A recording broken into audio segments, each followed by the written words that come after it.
ராகவ் எல்லாருமே சேர்ந்து வீட்டில் இருக்காங்க. அப்போ ஒருத்தவங்க வெளியே இருந்து கூப்பிடுறாங்க. யாரு அப்படின்னு சொல்லிட்டு போயிட்டு பாட்டி எல்லாருமே பார்க்குறாங்க. பார்த்தா ஒருத்தவங்க வந்து நிற்கிறாங்க. யாரும்மா நீ எதுக்காக இங்கே வந்து நிற்கிற அப்படின்னு பாட்டி கேட்குறாங்க.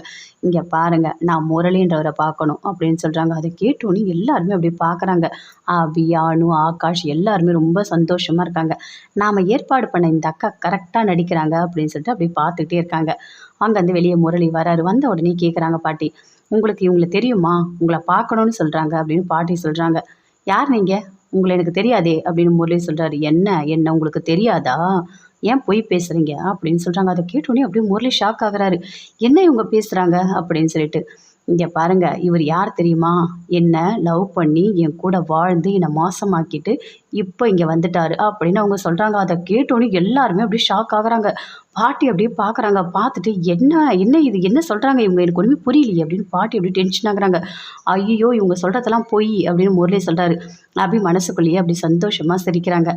ராணி அக்காவோட தங்கச்சி சூப்பரா நடிக்கிறாங்க. நல்லா நடிக்கிறாங்க. நல்ல வேளை அஞ்சலி அக்காவை நம்ம அம்மா அப்பா வீட்டுக்கு அனுப்பிட்டோம். அதனால நம்ம பிளான் எல்லாமே கரெக்டா சக்ஸஸ் ஆகுது. எப்படியாவது இந்த முரளி உண்மைய சொல்லிடணும் அப்படின்னு அபி மனசுக்குள்ளேயே நினைக்கிறாங்க. ராகவ், ஆகாஷ் எல்லாருமே சிரிக்கிறாங்க. பாட்டி கேட்குறாங்க, "இங்க பாருங்க, ஏன் மாப்பிள்ளை உங்கள ஏமாத்துனாரா? அப்படிலாம் அவர் பண்ணவே மாட்டாரு." அப்படின்னு பாட்டி சொல்றாங்க. "இங்க பாருங்கம்மா, அவர் என்னை ஏமாத்தி இருக்காரு. நான் சொல்றது எல்லாமே உண்மைதான்." அப்படின்னு சொல்றாங்க. அத கேட்டவுடனே அப்படியே சுந்தரிக்கு கோவமா வருது. "இங்க பாரு, என் வீட்டு மாப்பிள்ளை எந்த தப்பும் பண்ண மாட்டாரு. நீ தேவையில்லாத அவர் மேல பழி போட்டுட்டு இருக்க. ஒழுங்கா வெளிய போயிடு. இல்ல போலீஸ்க்கு ஃபோன் பண்ணி உன்ன நான் உள்ள தூக்கி போட்டுருவேன்." அப்படின்னு சொல்லிட்டு சுந்தரி அவங்கள மிரட்டுறாங்க. அவங்க